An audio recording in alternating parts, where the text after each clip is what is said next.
Hello friends, welcome all of you on my YouTube channel. My self Rakesh. आज आपके लिए मैं एक नया टॉपिक लेकर आया हूँ ट्रांसफार्मर के लिए, ट्रांसफार्मर की दक्षता। तो ट्रांसफार्मर की दक्षता ये जो है आज का टॉपिक है। ट्रांसफार्मर दक्षता जिसको हम लिखेंगे, इसको बोलते हैं हम इफिशिएंसी। इफिशिएंसी दक्षता होती है। तो मान के चलिए जैसे कोई भी मशीन होती है, तो मशीन जो होती है उसकी दक्षता हम निकालना चाहें तो उसकी दक्षता जो है वो इस तरह से निकाली जाती है। नीटा इसको बोला जाता है। और दक्षता होती है आउटपुट बटे इनपुट। यह आउटपुट और इनपुट का संबंध होता है, यानी कि कितना हमें आउटपुट मिल रहा है और कितना इनपुट हमने दिया था। तो इस तरह से तो नीटा का जो फॉर्मूला है ये होता है आउटपुट अपॉन इनपुट। आप इस तरह से इसको लिख सकते हैं। और अब जो है नीटा के जो परसेंट वैल्यू जो मात्रक है वो इसका कोई मात्रक नहीं होता है, यानी कि मात्रक नहीं होता है नीटा का। और यह हमेशा किस में लिखी जाती है? परसेंटेज में लिखी जाती है। ठीक है, तो नीटा जो है वो परसेंटेज में लिखी जाती है। ये आप इसको याद रखें। जैसे दक्षता दो तरह से ले रहे हैं हम यहाँ पे। पहला लेते हैं हम आदर्श ट्रांसफार्मर के लिए, ट्रांसफार्मर के केस में हम देख रहे हैं आज। और दूसरा लेंगे हम सामान्य ट्रांसफार्मर के लिए। तो देखिए आदर्श ट्रांसफार्मर के केस में जो है नीटा का जो मान हो जाएगा वो होगा आपका आउटपुट अपॉन इनपुट। तो हम जानते हैं कि आदर्श ट्रांसफार्मर में दो कंडीशन होती हैं, यानी कि input power equal output power. ठीक है, कुछ इस तरह से मैं हिंदी या जो भी आप इस तरह से समझ सकते हो। तो यहाँ से हम इसको इनपुट कहेंगे और इसको कहेंगे आउटपुट। तो यहाँ पे इनपुट और आउटपुट पावर हमेशा बराबर होती है। तो इसका मतलब ये हुआ कि आउटपुट अपॉन आउटपुट, चाहे आप इनपुट की जगह आउटपुट रखें या चाहे आप आउटपुट की जगह इनपुट रखें। ठीक है, तो इस तरह से आप निकाल सकते हो। तो कुल मिला के बात यह है कि आपके नीटा जो है यहाँ पे 1 आती है। ठीक है, एक तरह से। और अगर परसेंटेज में लिखें तो यह आएगी नीटा इक्वल 100%। ठीक है, तो नीटा परसेंटेज में है, यहाँ पे परसेंटेज लिख सकते हो। तो ये आपका इस तरह से है, वैल्यू इसकी 1 है और परसेंटेज इसका 100 रहेगा। तो ट्रांसफार्मर जो आदर्श ट्रांसफार्मर है उसके लिए इनपुट और आउटपुट पावर दोनों बराबर होती हैं और लॉसेस यहाँ पे नहीं होते हैं। अब जो है यहाँ पे इसकी एफिशिएंसी 100% है। अब सामान्य ट्रांसफार्मर की बात करें तो सामान्य ट्रांसफार्मर के केस में क्या होता है कि हमें जो जितनी इनपुट पावर हम देते हैं उससे जो आउटपुट पावर है वो कम रहती है। ठीक है, इस तरह से। तो ये आपकी कम है और ये आपकी अधिक है। ठीक, क्यों? रीज़न क्या है कि हम जितना भी जो पावर आउटपुट में लेना चाह रहे हैं वो ट्रांसफार्मर की जो संरचना है और जो इसकी कार्य प्रणाली है इसके कारण कम होती है। तो यहाँ पे इसका कारण क्या है? यहाँ से कारण निकल के आता है हानियाँ। ठीक है, तो हानियाँ हो जाती हैं। तो लॉसेस जो हैं हमने यहाँ से दो प्रकार के देखे थे। एक तो होता है हमारा लोहे हानि और दूसरा होता है ताम्र हानि। ठीक है, तो लोहे और ताम्र हानियाँ दो प्रकार की होती हैं। एक को बोलते हैं आयरन लॉस और दूसरे को बोलते हैं कॉपर लॉस। ठीक है, तो ये इसमें लेना ज़रूरी है। तो सामान्य ट्रांसफार्मर के कॉन्सेप्ट को देखने के लिए हम इस तरह से करते हैं कि नीटा जो फॉर्मूला है वो ऐसे के वैसे रखेंगे और यहाँ पे जो है सेम वही लिखेंगे आउटपुट अपॉन, यहाँ से हम लिख लेते हैं सामान्य। ठीक है, सामान्य ट्रांसफार्मर के लिए यहाँ इनपुट इस तरह से। तो जो आपका आउटपुट है और ये आपका इनपुट, तो इस तरह को इसको आप दो तरह से लिख सकते हो इस डेरिवेशन को। तो यहाँ से जैसे आप चाहें तो इसको आउटपुट अपॉन इनपुट जो लिख रहे हो, एक तो इस तरह से आप लिख सकते हो कि चाहे तो आप आउटपुट की जगह आउटपुट रहने दीजिए और जो है आउटपुट जो है यानी इनपुट जो दिया था उसमें से हम हानियाँ निकाल देंगे तो हमें आउटपुट मिलेगा। तो आपको इस तरह से लिखना है यहाँ पे कि जो इनपुट में से इनपुट माइनस हानियाँ, इनपुट में से हानियाँ निकाल देंगे तो हमें मिलेगा आउटपुट। तो आउटपुट बराबर, ठीक है, इस तरह लिख सकते हो।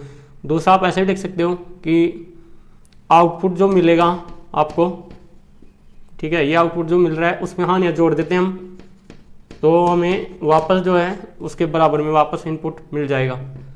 तो इस तरह से आप इसको समझ सकते हो। ठीक है, इसी को हम इंग्लिश में यहाँ लिखेंगे। तो आउटपुट जो है, आउटपुट को आउटपुट रहने देते हैं हम। तो हम इनपुट को लिखने के लिए, यानी इनपुट जो लिखने के लिए आउटपुट प्लस लॉसेस, तो हम आउटपुट प्लस लॉस इस तरह से लिखेंगे। दूसरा हम ऐसे भी लिख सकते हैं इसको, क्या कि जैसे आउटपुट की जगह हम इनपुट लेना चाह रहे हैं, तो इनपुट प्लस या सॉरी इनपुट में से इनपुट माइनस हानियाँ, इस तरह से हम लिखेंगे। और नीचे जो है सेम इनपुट रहने देते हैं। तो ये आप यहाँ से इसको इस तरह से लिख सकते हो। तो ये दोनों ही मेथड से ही हैं, तीनों एक ही चीज़ें हैं। सामान्यतः दक्षता को आउटपुट अपॉन इनपुट लिखा जाता है, और साथ में आउटपुट इस तरह से आप आउटपुट के रेफरेंस में लिख सकते हो और इस तरह से इनपुट के रेफरेंस में लिख सकते हैं। तो दक्षता को दो तरह से हम लिख सकते हैं, इनपुट और आउटपुट के रेफरेंस में। तो यह आउटपुट रेफरेंस में है, ठीक है, और ये आपका इनपुट रेफरेंस में है, और ये आपका सामान्य जो है इस तरह से। तो एक सामान्य ट्रांसफार्मर की जो दक्षता है वो हमेशा आपके एटलीस्ट 95% तक एज्यूम की जाती है, और इसको हम जैसे एक रेंज कहें तो 90 to 95%, ठीक है, इस तरह से हम इसको मान सकते हैं। तो आगे हम देखेंगे पावर और डिस्ट्रीब्यूशन ट्रांसफार्मर की जो है एफिशिएंसी भी अलग अलग होती हैं। अब हम इसको और भी आगे विस्तार से ले सकते हैं। तो यहाँ से इसको ट्रांसफार्मर की जो दक्षता है, यहाँ इसको हम और डिटेल से देखना चाहें तो लॉसेस को हम दो प्रकार के लिखेंगे यहाँ पे। तो लॉस जो हैं इनको हम लिखते हैं लॉसेस बराबर आयरन प्लस कॉपर, ठीक है। तो ये इस तरह से हम इसको लिख सकते हैं, क्योंकि हमारे दो ही लॉस होते हैं, तो इनको लिख सकते हैं हम WI और WIRON और WCU, ठीक है, इस तरह से। या आप इसको दूसरे तरीके से भी लिख सकते हो। तो अब हम देखते हैं फॉर्मूला जो पावर का लिखा जाता है वो इस तरह से कि eta equal output upon output plus loss. तो इस तरह से आप लिख सकते हो कि यहाँ पे आउटपुट जो है हमेशा इसका KVA में आता है, और आउटपुट जो है आपका KVA है, और यहाँ पे पावर फैक्टर भी इसमें लिया जा सकता है। तो KVA cos फाई लिख सकते हो आप, और साथ में यहाँ पे इसको हम लिख सकते हैं लॉसेस को WI और WCU, ठीक है, इस तरह से। दूसरा हम ऐसे भी लिख सकते हैं इसको इनपुट और इनपुट माइनस लॉस। तो यहाँ से हम देख सकते हैं इनपुट जो है वो भी आपके KVA ही होती है, और यहाँ से KVA जो है प्लस यहाँ माइनस जो लॉसेस हैं, दोनों लॉसेस को हम माइनस कर सकते हैं। तो ये इस तरह से। तो दोनों ही रेटिंग में जो नीटा है वो हमेशा परसेंटेज में लिखी जाएगी। तो यहाँ से यह है नीटा परसेंटेज में लिखने के लिए यहाँ पे हम 100 का गुणा कर देते हैं। तो ये आप यहाँ से देख सकते हो, और ये आप सिंपली नेटा भी लिख सकते हैं इस तरह से। तो कुल मिला के जनरल ट्रांसफार्मर की जो दक्षता है वो आपकी आती है 90 to 95%, यानी कि 90 से 95% तक आती है। तो इस तरह से हम देख सकते हैं। अब हम चलते हैं नेक्स्ट जो है ट्रांसफार्मर की जो दक्षता है वो अलग अलग किस प्रकार से बदलती है और लॉसेस पर किस प्रकार से डिपेंड करती है, ये देखते हैं। तो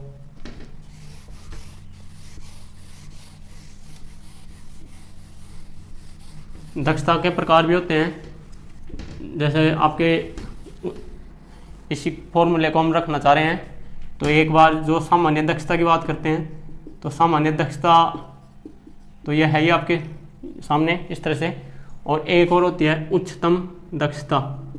तो उच्चतम दक्षता जो है इसको देखने के लिए, जैसे उच्चतम दक्षता ट्रांसफार्मर की जब भी होती है तो वो एक ही केस होता है जब लॉसेस आपके क्या हो, जीरो, यानी कि लॉसेस जीरो हो, या फिर आपके जैसे मतलब उस टाइम जो है उच्चतम दक्षता वाली कंडीशन में आयरन लॉसेस और कॉपर लॉसेस आपस में बराबर होते हैं। तो इस कंडीशन को हम मान सकते हैं। तो यहाँ पे उच्चतम दक्षता है जो आउटपुट अपॉन इस तरह से लिखी जाएगी, यानी कि चाहे आप लॉसेस को जोड़ें या नहीं जोड़ें कोई फ़र्क नहीं पड़ेगा, क्योंकि लॉसेस जो हैं वो जीरो हो जाएंगे। तो दोनों लॉसेस जो हैं आपस में इस तरह से आप देख सकते हो, तो यहाँ से जो है इसका जो नीटा का मान है वो निकल के आता है 1, यानी कि 100%। तो ये उच्चतम दक्षता है। तो उच्चतम दक्षता है जो आपके in case of distribution transformer में जो है और पावर ट्रांसफार्मर में है। तो इस तरह से दोनों ट्रांसफार्मर में अलग अलग निकाली जाती है। तो डिस्ट्रीब्यूशन ट्रांसफार्मर में जो लोड है उसके 80% पर उच्चतम दक्षता प्राप्त होती है, और पावर ट्रांसफार्मर के केस में 50% लोड पर उच्चतम दक्षता प्राप्त होती है। तो ये इस तरह से हमें प्राप्त होती है। सामान्य दक्षता का मान आपको पता ही है, चाहे वो कोई भी ट्रांसफार्मर हो, 90 से 95% तक जो है ये दक्षता हमें प्राप्त होती है। तो ये आपके पावर और डिस्ट्रीब्यूशन दोनों टाइप के ट्रांसफार्मर होते हैं, और इस तरह से यहाँ पे दोनों ट्रांसफार्मर के लिए अलग अलग दक्षता दी गई है। अब हम चलते हैं नेक्स्ट टॉपिक पे, जो आपका है ट्रांसफार्मर की जो दक्षता है उसमें जो आपके यानी कि जो ताम्र हानि होती हैं, जो होने वाले लॉसेस होते हैं, उनमें से ये एक तो, और दूसरा है आपके लिए आयरन लॉसेस यानी कि लौह हानियाँ। तो ये दोनों ही जो हैं अलग अलग वेरिएबल हैं, यानी कि जैसे in case of distribution transformer में यहाँ पे पावर ट्रांसफार्मर की बात की जाए तो इसमें कॉपर हानियाँ ज़्यादा होती हैं, और डिस्ट्रीब्यूशन ट्रांसफार्मर की बात की जाए तो यहाँ पे इसमें जो है इसको वितरण ट्रांसफार्मर बोलते हैं और इसको पावर ट्रांसफार्मर बोलते हैं। तो पावर ट्रांसफार्मर में हानियाँ जो हैं, यानी कि पावर ट्रांसफार्मर में हानियाँ वो डायरेक्टली जो हैं कॉपर लॉसेस वो डिपेंड करती हैं। कॉपर लॉसेस जो होती हैं वो करंट पर डिपेंड करती हैं, यानी कि आपके करंट पर डिपेंड करती हैं। तो इसका मतलब यह हुआ कि जो वाइंडिंग में जो करंट फ्लो होता है उसकी रेंज ब्रॉड लेवल की होती है, तो इस पर डिपेंड करते हैं। ये हमेशा यानी कि पावर ट्रांसफार्मर की जो वाइंडिंग है वो लगभग हमेशा 24 घंटे लगभग चार्ज रहती है, इसलिए। और दूसरा इसमें यह है कि करंट हमेशा फ्लो होती है, तो दोनों वाइंडिंग पे यानी कि पावर ट्रांसफार्मर में एक लोड रहता है, ठीक है। तो ऑलवेज लोड पे रहते हैं ये, और ये कभी कभार ही लोड पे रहते हैं। तो ये भी लोड पे रहते हैं, लेकिन ये कम लोड पे रहते हैं, ये हैवी लोड पे रहते हैं, ठीक है। तो ये अधिक, इसमें अधिक होता है यानी कि भार, इसलिए इसको करंट के अकॉर्डिंग दिया जाता है। इसमें होता है कम लोड, यानी कि कभी कभार वितरण ट्रांसफार्मर, तो वितरण ट्रांसफार्मर लोड नहीं भी होता है, जब वो उपभोक्ता नहीं भी काम में ले रहे होता है तो उस टाइम पर भी इसमें क्या है जो है यहाँ पे वितरण ट्रांसफार्मर में आयरन लॉसेस होते रहते हैं। तो आयरन लॉसेस का कारण क्या है कि उसमें जो कोर होती है उसमें होते हैं, यानी कि ये कोर में होते हैं, और ये इसमें जो आयरन लॉसेस होते हैं वो फ्लक्स प्रवाह के कारण होते हैं। तो इसमें फ्लक्स जो प्रवाह होता है वो आपका होता है कोर में। तो कोर के कारण जो है वाइंडिंग में इसमें वितरण ट्रांसफार्मर में लॉसेस होते रहते हैं, और यहाँ पे होते हैं इसमें वाइंडिंग के कारण। तो वितरण ट्रांसफार्मर के जो यानी कि जो यहाँ पे पावर ट्रांसफार्मर के केस में कॉपर लॉसेस डिपेंड करते हैं करंट पे, और आयरन लॉसेस के जो यहाँ पे डिपेंड करते हैं इसमें वोल्टेज पे, क्योंकि जो इसकी जो प्राइमरी साइड है वो हमेशा चार्ज रहती है, तो इसलिए क्या है इसमें जो वोल्टेज है वो हमेशा दिया जाता है। और पावर ट्रांसफार्मर के इसमें क्या होता है कि इसकी जो सेकेंडरी है वो लगभग हमेशा लोड पे रहती है, इसलिए इसमें करंट को लिया जाता है, यानी कि आई को, ठीक है। इस तरह से इसको आप समझ सकते हो। अब हम देखते हैं नेक्स्ट आज का जो टॉपिक है, इसमें हम देखेंगे कि वितरण ट्रांसफार्मर की जो दक्षता है, यानी कि दक्षता वो एक अलग ही टाइप की दक्षता है, इसको बोलते हैं ऑल